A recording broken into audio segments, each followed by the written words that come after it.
ล่าฐานะคนเคยสนิทเธอก็คิดเป็นห่วงเป็นใยฉันก็จะบังเรื่องราคาไป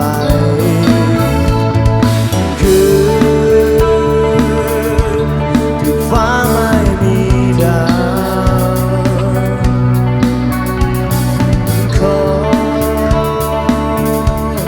งเหงามันไปเรื่อย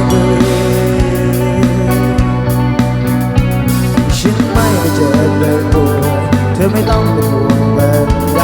ให้ฉันขาดความอบอุ่นทางใจ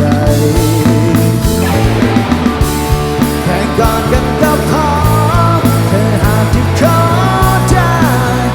ขอได้ก็ขอแค่นี้ละกันแค่กอดกันก็พอที่เหลือก็ปล่อยฉันคนรักเปล่าของมัน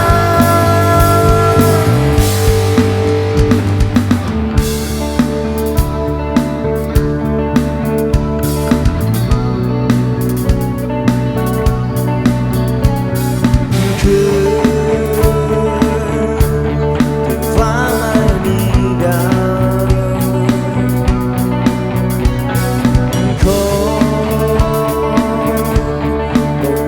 ไปเรื่อย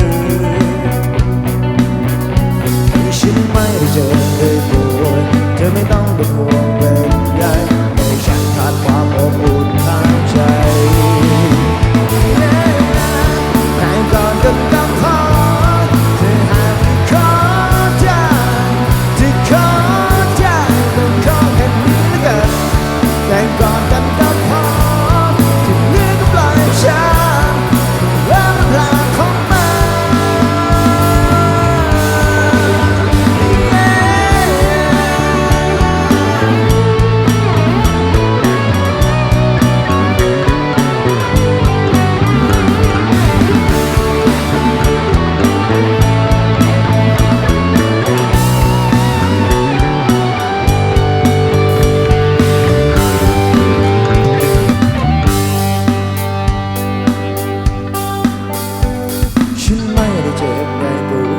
เธอไม่ต้องเป็นห่วงเป็นใย